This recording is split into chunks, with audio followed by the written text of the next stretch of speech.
If you missed the news because you were enjoying your Thanksgiving weekend, and honestly, I don't blame you if you tuned out, you need to know that we are no longer discussing mean tweets or bad policy. We are currently debating whether the United States Secretary of Defense, a man whose previous job experience was reading a teleprompter on Fox and Friends, issued a verbal order to commit a literal war crime. This isn't hyperbole, I wish it were. We are talking about the Washington Post reporting that Pete Hegseth allegedly ordered a double tap strike on a boat suspected of drug smuggling. Now, double tap is a sterile military term. It sounds tactical, it sounds precise, but let's be extremely clear about what that actually means in this context. It means striking a vessel, waiting for the smoke to clear, seeing human beings struggling in the water, survivors who are unarmed, injured, and defenseless, and then firing another missile to kill them. That is not combat. That is an execution. And under the Geneva Conventions, under the law of armed conflict, and under every standard of basic human dignity, attacking survivors who are forced to combat out of the fight is illegal. It is a war crime. Senator Tim Kaine came out on Sunday and said it plain as day, this rises to the level of a war crime if it's true. Even Republican Mike Turner admitted it would be an illegal act. But here is where the story shifts from horrifying rumor to constitutional crisis. On Sunday evening, while flying back to Washington, Donald Trump was asked about this. He had the perfect opportunity to shut it down. He could have said, this never happened. The United States does not execute survivors. A normal president would have issued a furious denial. Trump didn't do that. Instead, he gave us one of the most damaging admissions I have ever heard from a commander-in-chief. He said, and I quote, "I wouldn't have wanted that. Not a second strike." Read that again. I wouldn't have wanted that. He didn't say it didn't happen. He didn't say the report was false. By saying he wouldn't have wanted the second strike, he is implicitly confirming that the second strike took place. You don't say you didn't want a fictional event. You don't express regret over a fabrication. You only distance yourself from a reality that you know is about to become a legal nightmare. And then, in the very next breath, because the gaslighting never takes a day off, he tries to cover for his boy. He says, Pete said he did not order the death of those two men, and I believe him. So, look at the picture he just painted. According to Donald Trump, a war crime happened, a second strike that he didn't want, but also, according to Donald Trump, his defense secretary didn't order it. So what are we supposed to believe? That a U.S. military drone just went rogue? That the pilots decided to launch a follow-up strike for fun? Of course not. This is the chaotic, dangerous reality of an administration that runs on vengeance instead of verification. They put an ideologue in the Pentagon, they bypassed the lawyers, they ignored the chain of command, and now, when the bodies are washing up, they are scrambling to get their stories straight. They want you to think this is just tough on crime. They want you to shrug and say, well, they were drug smugglers. But if the United States military is allowed to operate without rules, without oversight, and without basic adherence to the laws of war, then we are no different than the cartels we claim to be fighting. And the terrified pivot we just saw from Trump on Air Force One, that tells me they know exactly how bad this is. So let's back up and look at the receipts, because when you strip away the press releases, the deflection, and the fake news accusations, the timeline of what happened on September 2nd is not just damning, it is structurally impossible to defend. This wasn't a fog of war situation. This wasn't a split-second decision made by a 19-year-old in a foxhole. This was a calculated, top-down operation. According to the reporting from the Washington Post and CNN, U.S. military assets identified a vessel in the Caribbean suspected of trafficking narcotics. Now, typically, standard operating procedure, the SOP that has been used by the Coast Guard and Navy for decades, is interdiction. You disable the engine, you board the vessel, you arrest the crew, you seize the drugs, you gather intelligence on the cartel. That is how you fight a drug war. You want the intel, right? You want to know who sent the boat and where it was going. That is not what happened. On September 2nd, the first missile hits the boat. The vessel is disabled, it is burning, it is sinking. And in the water, clinging to the debris, are the survivors. We know there were survivors because the surveillance feed saw them. The pilots saw them. The commanders saw them. At this exact moment, those men in the water transformed from suspected combatants to what international law calls hors de combat. Look at that definition. It isn't ambiguous. It doesn't have a loophole for bad guys. It says that anyone who is out of the fight due to sickness, wounds, or shipwreck must be respected and protected. You cannot shoot them. You cannot bomb them. You certainly cannot double tap them. But that is exactly what happened. A second strike was authorized, a second missile was fired, and every single person in that water was killed. Now wait for the excuse. This is the part that should insult your intelligence. When the administration was asked to explain why they vaporized survivors in the water, do you know what the internal briefing materials claimed? Do you know what the official reason was? They claimed the second strike was necessary to sink the wreckage because it posed a navigational hazard. Give me a break. They want you to believe that the United States military, the most sophisticated fighting force in human history, saw a burning piece of wood in the ocean and decided the most efficient way to clear the shipping lane was to fire a multi-million-dollar missile at the people floating next to it? This is what Representative Adam Smith called patently absurd, and honestly, he is being too polite. It is a lie. It is a clumsy, panicked cover story invented by someone who realized they just broke the law and needed to fill out paperwork to justify it. You don't clear debris with Hellfire missiles. You certainly don't clear debris by targeting the swimmers next to the debris. And this brings us to the verbal order. Why does the Washington Post report that Pete Hegseth gave a verbal order to kill everyone? Why wasn't it written down? Because written orders leave a paper trail. Written orders are reviewed by JAG officers. Written orders are subject to the Uniform Code of Military Justice. If you write down, "kill all survivors," in an email or a memo, you are drafting your own court-martial. So, you do it verbally. You tell the commanders, "I don't want any prisoners." You tell them, "We need to send a message." You create a culture where the rules of engagement are treated as suggestions rather than laws.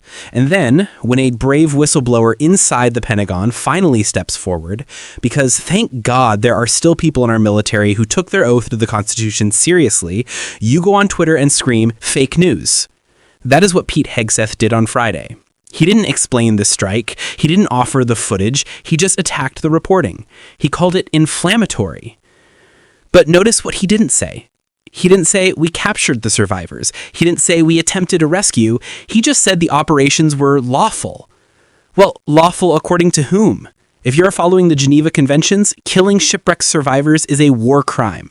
If you're following U.S. domestic law, specifically the War Crimes Act of 1996, it is a federal felony. Senator Tim Kaine is right. Senator Jack Reed is right. This isn't a partisan gotcha moment. This is a fundamental question of whether the United States military is still a professional fighting force, or if it has been turned into a personal hit squad for an administration that thinks toughness means murdering people who have already surrendered. And the silence from the rest of the GOP? It's deafening. They know. They have seen the same reports. They have the same security clearances. Mike Turner, a Republican, admitted that if this happened, it is illegal. But watch the wiggle room. Watch the if. They are praying this goes away. They are praying you get distracted by the next shiny object. They are praying that navigational hazard becomes the accepted truth. But we have the timeline. We have the admission from Trump that he wouldn't have wanted the second strike, which confirms the second strike happened. We have the motive, and we have the body count. Now, if you are sitting there thinking, okay, maybe this was just a rogue incident, or maybe this is just a mistake, I need you to zoom out, because when you look at the history of Donald Trump and Pete Hegseth, you realize this isn't a glitch. It is the feature. This is not an accident. It is an ideology. Let's look at the man Donald Trump put in charge of the Pentagon. Pete Hegseth didn't just stumble into this job. He campaigned for it by writing a book, The War on Warriors, where he explicitly laid out exactly what he believes about the laws of war. He didn't hide it. He put it in print. In his book, Hegseth openly attacks the Geneva Conventions. He questions why we follow them if our enemies don't. He calls the rules of engagement stupid and politically correct. He literally argues that we should untie the hands of our warfighters to intimidate, hunt, and kill. So when the Washington Post reports that he gave a verbal order to kill everyone, why is anyone surprised? He told us he wanted to do this. He wrote the manual on it. He has spent years arguing that restraint is weakness and that accountability is betrayal. He didn't give a rogue order. He gave a Hegseth order. And let's not pretend this starts with Pete. This comes directly from the top. We have to remember who Donald Trump is. This is the man who stood on a debate stage in 2015 and said, regarding terrorists, you have to take out their families. He didn't just say, kill the combatants. He said, kill the wives, kill the children. He advocated for a war crime on live television as a campaign promise. And then, when he became president, the first time, what did he do? He didn't just talk, he acted. Remember Eddie Hammer-Gallagher? Remember Clint Lawrence? These were service members accused or convicted of horrific acts, shooting civilians, posing with corpses. The entire military justice system, the admirals, the generals, the JAG officers said these men dishonored the uniform. And what did Trump do? He pardoned them. He brought them to Mar-a-Lago. He treated them like heroes. He sent a message to every single soldier, sailor, and Marine in the United States military: the rules don't matter. If you kill the right people, I will protect you. That is the culture that leads to September 2nd. That is the culture that leads to a pilot looking at a survivor in the water and thinking, if I pull this trigger, the president will have my back. They have spent years eroding the distinction between warrior and war criminal. They have spent years sanctioning the International Criminal Court, calling it a kangaroo court because it dared to suggest that maybe, just maybe, powerful nations should follow the law. So do not look at this boat strike in isolation. Do not look at it as a tactical error. Connect the dots. Trump advocates for targeting non-combatants. Take out their families. Trump pardons war criminals, undermining military discipline. Trump appoints Pete Hegseth, a man who calls the Geneva Conventions politically correct. Hegseth allegedly issues a verbal order to leave no survivors. Survivors are executed in the water. This is a straight line. It is a pattern of behavior that treats international law not as a binding treaty, but as an inconvenience to be ignored. And honestly, it's pathetic. It's pathetic that they wrap this in the language of strength. Real strength is having the discipline to follow the rules of engagement when your blood is up. Real strength is capturing a drug smuggler and putting them on trial to show the world that your system is better than theirs. Vaporizing a guy, floating on a piece of driftwood, isn't strength. It's a video game fantasy played out with real lives. And the fact that they are now scrambling, leaking, and pointing fingers at each other proves that deep down, they know it. They know they crossed a line that can't be uncrossed. And this brings us to the terrifying reality of where this is actually going. Because if you think this ends with one boat in the Caribbean, you are missing the bigger picture. This is the endgame of the forever war coming to our own hemisphere. We need to talk about what it means when the President of the United States starts treating drug interdiction not as law enforcement, but as total war. Because on Saturday, Donald Trump didn't just defend a strike, he escalated the entire theater of operations. He declared that the airspace above and surrounding Venezuela should be considered closed in its entirety. Do you understand the gravity of that statement? Closing airspace is an act of war. It is a blockade. And he is doing it unilaterally without a declaration from Congress based on the same flimsy legal reasoning that just justified vaporizing survivors in the water. We are watching the deployment of the USS Gerald R. Ford, the largest aircraft carrier in the world, along with F-35 stealth fighters to the Caribbean. For what? To catch speedboats carrying cocaine? You don't need a stealth fighter to stop a drug runner. You use that kind of firepower when you are preparing for a regime change war. And that is the trap. Make no mistake, this is a trap. By abandoning the rule of law, by authorizing double-tap strikes that violate the Geneva Conventions, the Trump administration is handing a massive propaganda victory to the very dictators they claim to oppose. Look at Nicolás Maduro. For years he has been hanging by a thread, isolated by his own corruption. But now he gets to stand up and scream that the United States is an imperial aggressor who murders shipwrecked sailors. He gets to call it a colonial threat. And the worst part, when we act like this, he isn't entirely wrong. When we stop behaving like a nation of laws and start behaving like a cartel with better equipment, we lose our moral standing to rally the world.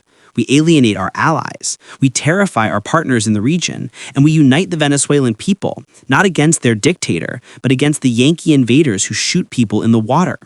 This is not how you project strength. This is how you manufacture enemies. But the domestic implications are even worse. Think about the precedent being set right now. The administration is using the label narco-terrorist to justify these strikes. They are blurring the line between a criminal and a combatant. If a drug smuggler is a terrorist who can be executed without trial, where does that definition stop? Does it stop at the border? We have already seen Republicans calling for military strikes on cartels inside Mexico. We have seen them label migrants as an invasion. If the standard for using lethal military force is now suspected involvement with drugs, and the battlefield is wherever the drugs are, then the battlefield is everywhere. This is the militarization of everything. It is the dream of the authoritarian right to bring the tactics of Fallujah to the fight against fentanyl. And if you think the Constitution will protect you, remember what we just learned. The Secretary of Defense allegedly gave a verbal order to ignore the law. That is the constitutional crisis we're staring down. The entire system of checks and balances depends on a paper trail. It depends on written orders that can be reviewed, audited, and investigated. When you run the Pentagon on verbal commands, when you govern by wink and nod, you are effectively deleting the legislative branch from the chain of command. Congress cannot oversee what isn't written down. If Pete Hegseth can order a war crime over the phone and then hide behind he said, she said, then civilian control of the military is dead. We are left with a Praetorian Guard, loyal only to the president, operating in the shadows, accountable to no one. Senator Mark Kelly, a man who actually flew combat missions, a man who knows what it means to drop a bomb, put it perfectly on Sunday. He said, "We are not Russia. We are not Iraq. We hold ourselves to a very high standard of professionalism." That is what is at stake here. It is not just about two men on a boat. It is about whether "we are not Russia" is still a true statement. Because Russia targets civilians. Russia executes survivors. Russia lies about its operations and calls the truth fake news. If we start doing the same things, if we start accepting "I wouldn't have wanted that" as a valid excuse from a president who just let it happen, then we have lost something much more valuable than a drug seizure. We have lost our soul. So what happens next? Right now, there are two investigations open. The House and Senate Armed Services Committees, led by Republicans, mind you, are demanding answers. They are demanding the footage. And let's be clear, there is footage. Modern warfare is recorded in high definition. There is a drone feed. There are sensor logs. There are communications recordings between the pilots and the command center. We know exactly what happened. The Pentagon knows exactly what happened. The only reason we haven't seen it is because they are terrified of what it shows. They are banking on you getting tired. They are banking on the media cycle moving on to the next outrage. They are banking on the idea that you don't really care about the lives of drug smugglers. Do not give them that satisfaction. We need to demand the release of the tapes. We need to support the whistleblowers who are risking their careers to bring this to light. We need to call our representatives, especially the Republicans who are currently hiding under their desks, and ask them a simple question. Do you support the execution of shipwreck survivors? Make them answer it. Put them on the record. Because if we normalize this, if we allow the double tap to become standard operating procedure, then the slide into lawlessness is complete. We will have accepted that the president is above the law, that the military is a tool of political violence, and that the Geneva Conventions are nothing more than a piece of paper that we burn whenever it's convenient. This is a test. It is a test of our institutions, yes, but it is also a test of us. Are we a nation that demands accountability, or are we a nation that looks away? The water is rising, the guardrails are gone, and the only thing standing between us and total authoritarianism is the willingness of good people to look at the ugly truth and say, no, not in my name. I'm Ethan Cole. Don't forget to subscribe, and I'll see you in the next one.